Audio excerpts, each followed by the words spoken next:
ito yung ating harvest for today. Kaya meron na tayong ipapamigay na free veggies ulit sa ating FB Market. So, ayan. Dahil nga, sharing is caring. So, ito yung ating lunch for today. All organic and fresh veggies sa ating garden. So, ayan.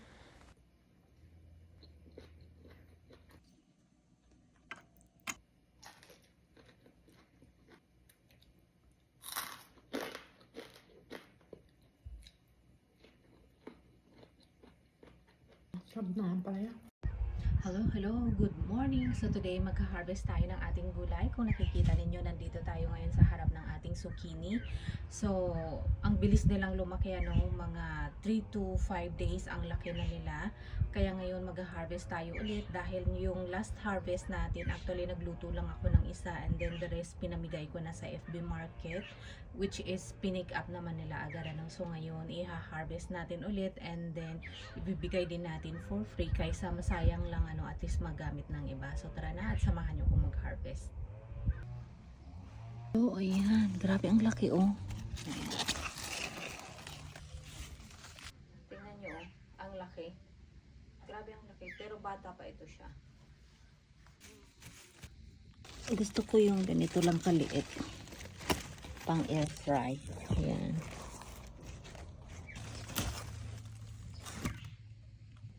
Yung yellow din natin, malalaki na din. So,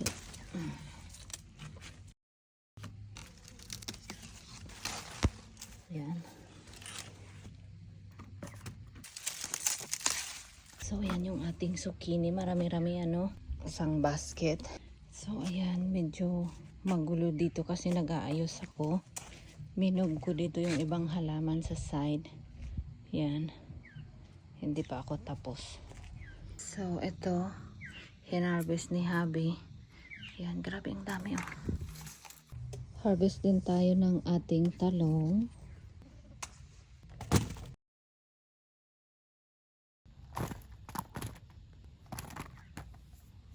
So, ayan, ang dami na nating talong Kaya ilagay muna natin dun sa table para gamitin natin ulit tong basket. Ngayon, magha-harvest naman tayo ng ating okra. Actually, ang lalaki na ng ating okra.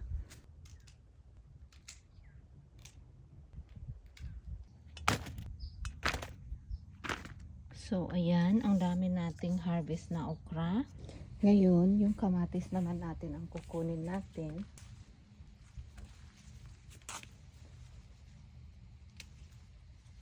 So, patapos na yung summer, So, this time, magsa-start na tayong mag-save ng mga gulay, Yung ating kamatis may mga butas-butas, ayan, oh. I don't know kung ano yan. So, this year, hindi masyadong maganda yung kamatis natin, yung bunga niya. Samantalang last time, grabe ang gaganda at super dami. Yan. So, yan lang yung na-harvest natin sa kamatis. Ngayon, mag-harvest tayo ng ating ampalaya.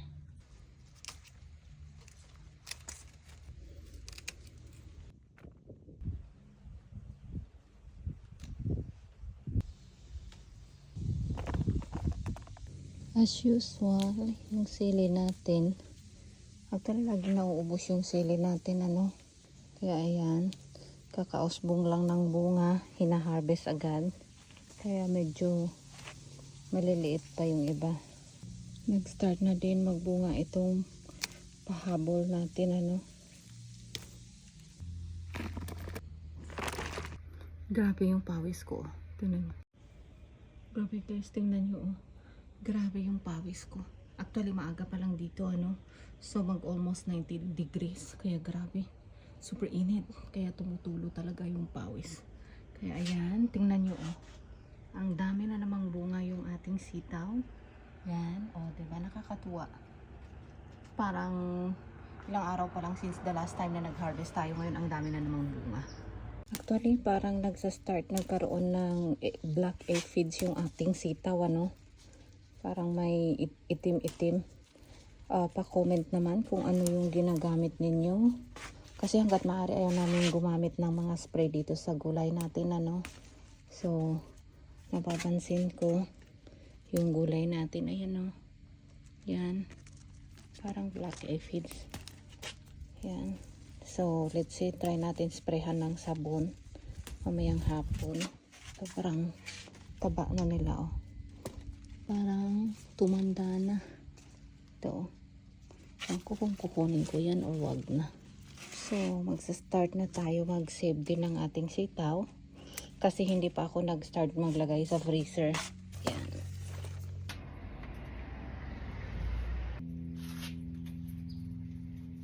Kaso hugasan ko lang kasi merong dumikit na yung sabi ko na black aphids.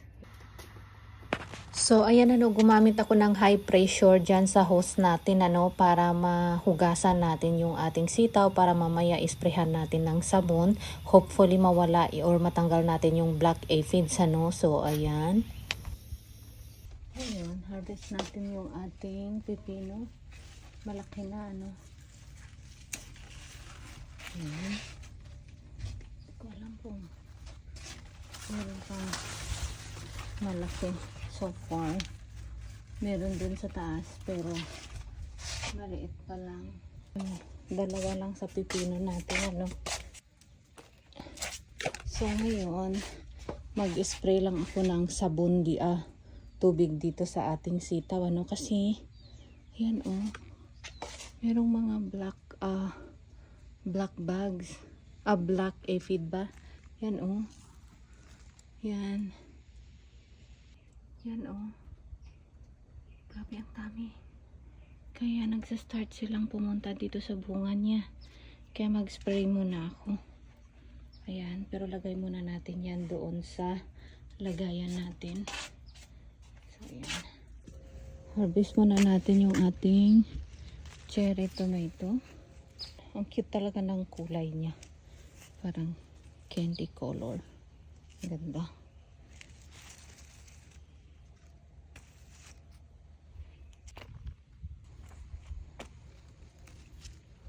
Ayan, so far medyo nainitan na yung kamatis dahil nagbawas si Habi ng sanga ng kahoy. Ayan, may nahulog na hilaw. Sayang. Ayan, pwede pa naman yan, eh. Oh, masarap yung kinamatisang isda. Harvest na lang din tayo ng ating petsay. Nagbubunga na kasi hindi na-harvest.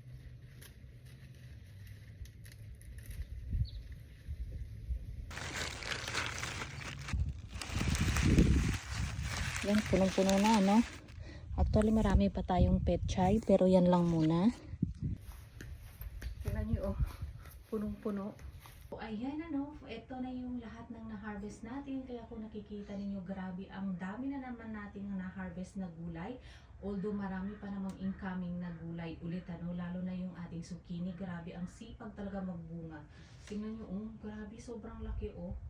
Malaki pa sa aking kamay. So, yung mga talong natin ngayon, hindi masyadong kalakihan. Unlike last time, ano, parang kasing laki na nito yung taba ng talong.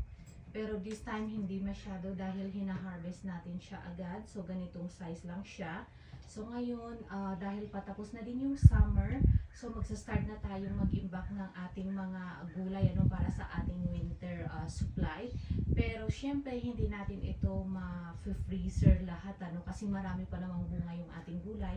So, basically, maglagay na tayo sa freezer ng ating sitaw, okra, talong, at saka yung ating kamatis and sili and maybe mga 2 or 3 zucchini.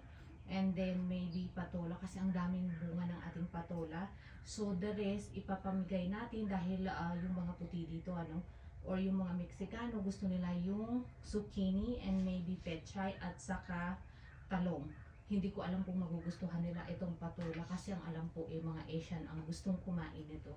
So ayan, ano, at isi-share natin itong ibang gulay na na-harvest natin. Kaya sobrang nakakatawa kasi nga ang dami natin harvest plus organic itong mga gulay natin dahil hindi tayo gumamit ng any pesticides.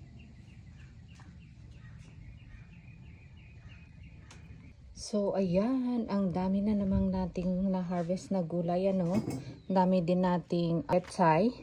So, ipopost din natin ito for free. Ipapamigay natin ito para pwede pa natin i-harvest yung iba. Kasi sobrang dami. 2 puno lang itong hinarvest ko. Grabe ang dami. So, ayan. Ang bilis dumami ng ating zucchini. Marami pang maliliit doon. Yung ating patola din, ayan. Hinarvest ni Habi kanina. Ayan. Ang bilis din lumaki. Dami nating sitaw na harvest, kamatis, talong, okra, at saka yung sili and cherry tomato. So, ayan. So, isa-share natin ito at ipopost din natin online for free. So, ayan. So, ito yung ipapamigay natin, ano, lahat ng na-harvest nating pechay at saka yung talong. So, ayan. Ipopost natin ito for free. So, ayan. Ready na ito for pick up, ano. Yan, na-post ko na din sa market. Kaya, kung sino ang unang makaka-pick up, ano, siya ang makakakuha nito. Kasi ayaw ko nang i-hold. Gusto ko yung first come, first serve. So, ayan.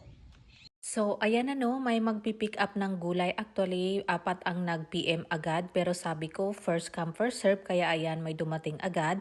And then after niya, naglinis pala ako ng ating hinarvest na gulay. Tapos kinat ko na din siya para mailagay na natin ito sa ating freezer. Ano? Actually, dinagdag ko na dyan yung ibang gulay na na-harvest natin last time. Gaya ng kamatis kasi sobrang dami.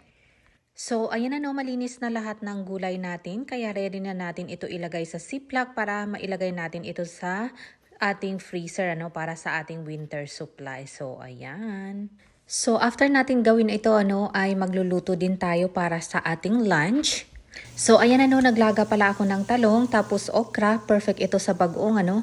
Tapos nag-adobo din ako ng sitaw, nilagyan ko lang ng konting bacon. So, ayan. After nito ay nagluto din pala ako ng ampalaya na may itlog, kaya ayan, ready na yung ating ulam. So, ito yung ating ulam. Yan yung nilagang talong, okra, perfect yan sa bagoong. Yan yung ating homemade bagoong noon, kaya maanghang na maanghang yan. Pritong dilis, ampalaya with itlog, at saka adobong sitaw. So, lahat ng gulay ay galing sa ating garden. So, ayan, kain tayo, ano? So, marami tayong ulam. Ayan. Tapos yung adobong sitaw. Magkamay tayo ngayon. Masarap magkamay.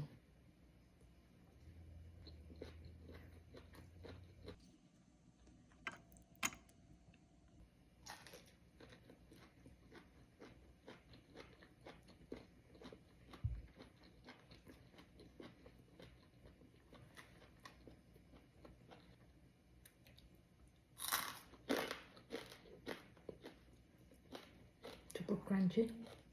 Suka.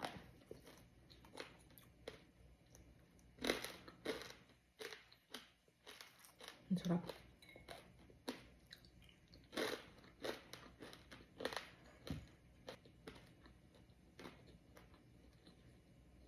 Yung ating talong. Hindi ko na siya pinreto, nilaga ko na lang.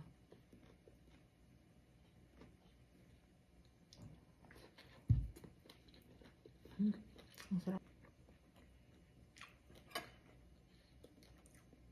Pahinga muna sa oil.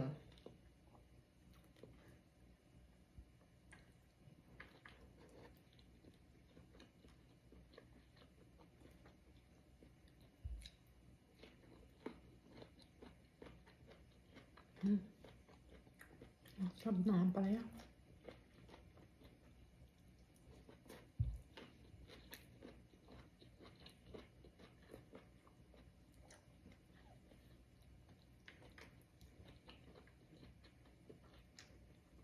Yung ating adobong sitaw, nilagyan ko ng bacon.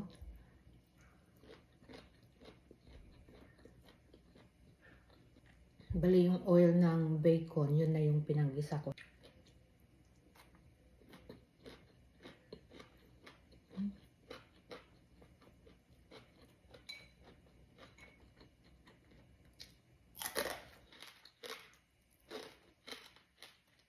Sarap ng pagka-crunchy.